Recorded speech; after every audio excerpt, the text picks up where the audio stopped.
Estamos conversando sobre el tema de la agricultura en el país y hemos venido hablando en la primera parte del programa sobre el tema de los granos básicos y cómo ese equilibrio que debe de haber entre la producción y el consumo y cómo los precios deben de tratar de ser mucho más estables a largo plazo. Veíamos el tema del almacenamiento, el tema de los precios a futuro, el tema de los convenios entre industriales y productores, pero decíamos que ahora íbamos a hablar ya del tema del café y el tema del café.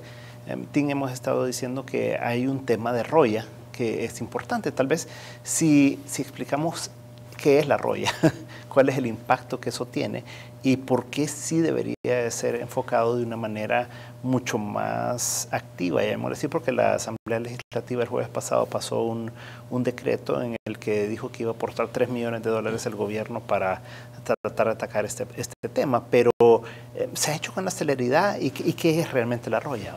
Bueno, la roya, a veces oigo que se dice es una plaga, realmente es un hongo que puede llegar a afectar completamente los cafetales como está sucediendo en este momento.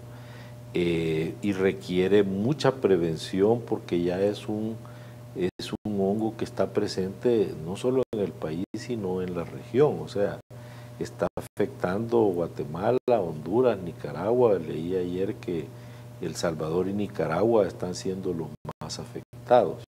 ¿Y afecta a todas las variedades de café por igual o afecta más a algunas? Hay unas que tendrán un poco más de resistencia, pero si no se combate, si no se previene, la lógica es que la planta va a ser afectada. Y yo la mayor preocupación que tengo es que este año todavía no va a ser el impacto tan grande como puede ser en la próxima cosecha. ¿Vea? Porque entró un poco el problema ya con la cosecha un poco establecida, pero... O sea, cosecha 2013-14 estamos hablando. La 2013-14 va a estar, puede ser más afectada. Yo, viendo un poco las estadísticas y analizando cómo ha sido la dinámica de las producciones de café, veía, por ejemplo, que en el año 99-2000 tuvimos quizás la cosecha más alta de los últimos años, que llegamos a 3.7 millones de quintales. En la cosecha anterior llegamos a 2.4, con una gran ventaja que estábamos entrando a un mercado de precios buenos, a un momento de precios buenos. Pero si vemos esta cosecha que se está hablando que podría rondar el 1.6 millones de quintales, con precios deteriorados, el impacto en toda la economía va a ser tremendo. Y pues qué bueno que se ha tomado esa decisión de apoyar a la caficultura. Habría que ver si el mecanismo con el que se va a aplicar ese recurso es el adecuado, pero también esto tiene que ver con los tiempos en que se haga. Leí ayer, pensando en este problema, en el mes de octubre el diario de hoy presentó una nota donde hablaba de que Procafé estaba diciendo que el problema ya era grave. Entonces estamos actuando tal vez un poco tarde, pero yo siempre digo, bueno, resolvamos el problema y veamos para adelante para que estas cosas no se repitan, porque hoy es en la roya del café, mañana puede ser otra peste en los animales. Entonces tenemos que tener todo el andamiaje preparado para reaccionar a estas situaciones de crisis, porque esto decía un médico veterinario mexicano que tuvimos en el país esta semana, decía que esto a veces hay que tomarlo como desastres naturales, porque el efecto puede ser devastador. Recordemos que el café es un cultivo que es la alternativa, la opción de trabajo en muchas regiones del país, además de todo el servicio ecológico que da al país y a la región. Entonces, el no tener la conciencia de la urgencia con que se deben atender las cosas, creo que a veces es lo que genera mayores problemas. Amy, nosotros venimos de una producción de café muy superior y era además, si no recuerdo mal, hace décadas, el doble de la de Honduras. Y Honduras hoy en día tiene una producción que es casi 4 veces la de El Salvador, ¿verdad? Exacto. ¿Qué nos ha pasado? ¿Y hemos actuado bien en este tema de la roya o no? Bueno, yo creo que es interesante ver el tema de la roya porque lo hubiéramos prevenido o predecido con mucha más certeza, porque sabíamos que en 2011 tuvimos una abundancia de lluvia que tan fuerte era, que dejaba muy propicio la tierra para este tipo de hongos, ¿verdad? Y no solamente roya, también se está escuchando algunos casos de antracnosis, que es otro hongo, ¿verdad? La roya afecta primero las hojas, ¿verdad? Entonces la planta muchas veces bota las hojas, y mientras que la antracnosis puede afectar directamente el grano. Pero yo creo que es importante ver que lo pudimos haber visto venir. Afecta a toda la región, entonces no solamente El Salvador estaba desprevenido, sino parece que los otros países, por un lado. Entonces, ¿qué papel tuvo que ver que Procafé no estaba mucho en el campo por su falta de recursos? No sé, porque los otros países también tienen una experiencia semejante. Una alerta temprana. Exacto, exacto. Entonces yo creo que hay que evaluar ese sistema. Por otro lado, tenemos una disyuntiva grande en términos del futuro del café en El Salvador. Sufrimos la crisis de precios entre 99 y 2003, que realmente nos afectó profundamente en el sector. Muchas fincas lograron reconvertirse, entrar a los cafés especiales, que tienen un premio en su precio.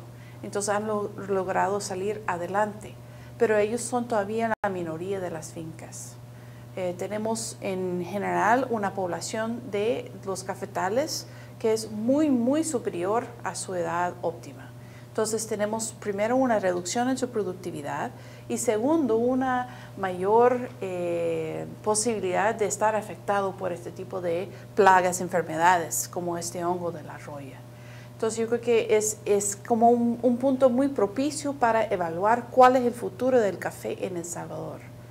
Es un futuro donde tenemos un café de los especiales, pero con variedades que tienen buena tasa, pero son menos resistentes a estos fenómenos, como el Bourbon, o un café más productivo, pero con menor calidad de tasa, pero con mayor resistencia a enfermedades como esta variedad relativamente nueva del Cuscatleco que ha sacado Procafé hace un par de años.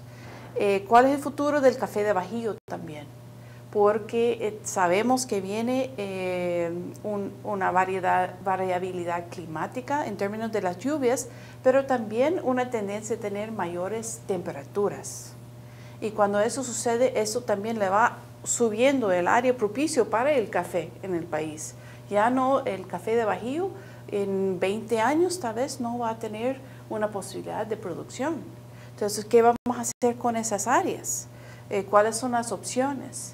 Yo creo que es importante tomar una pausa después de atender este problema de la roya y realmente evaluar en una forma muy participativa, en una forma muy extensiva, cuál es el futuro del café en El Salvador, cuáles son las necesidades de apoyo técnico para el sector, cuál es el tipo de institucionalidad que requiere el sector para apoyarse, para enfrentar esos nuevos retos. ¿Cuál es tu opinión? Bueno, en América Latina hay aproximadamente 9 países que se dedican a la producción de café, grandes exportadores de café. Todos han tenido incidencia con la roya. Hay un promedio a nivel de América Latina de incidencia del 30%. Sin embargo, y desafortunadamente, tenemos casi el primer lugar de incidencia de los países más afectados. Y tú hacías una pregunta, decir, mira, ¿y qué pasa con Honduras y qué pasa con El Salvador? Yo creo que depende cómo tengamos o tenemos el sistema preparado. Por ejemplo, en los últimos años, ningún productor, ni de café, ni de frijol, ha podido producir sin el uso de fungicidas. Es decir, clave es la tecnología y la protección de cultivos. De eso depende mucho la protección, como decían, del patrimonio, en este caso del café. Nosotros podemos calificar de este fenómeno en El Salvador de pérdidas incalculables. Es decir, la incidencia ha sido tan grande que no le ponemos un número a las pérdidas. Y, como decía Agustín, el impacto en la producción 2013-2014 creo que va a andar por debajo del 1.000.000 de quintales, cuando nuestro vecino está por encima de 5 millones de quintales. Entonces, ¿cuál es la respuesta? Bueno, en Honduras hay una política que atiende el subsector, que da créditos, que da asistencia técnica, que da tecnología.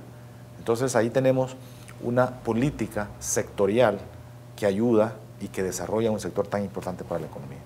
Okay. En el próximo bloque yo creo que hablemos, y comenzamos contigo, de la productividad.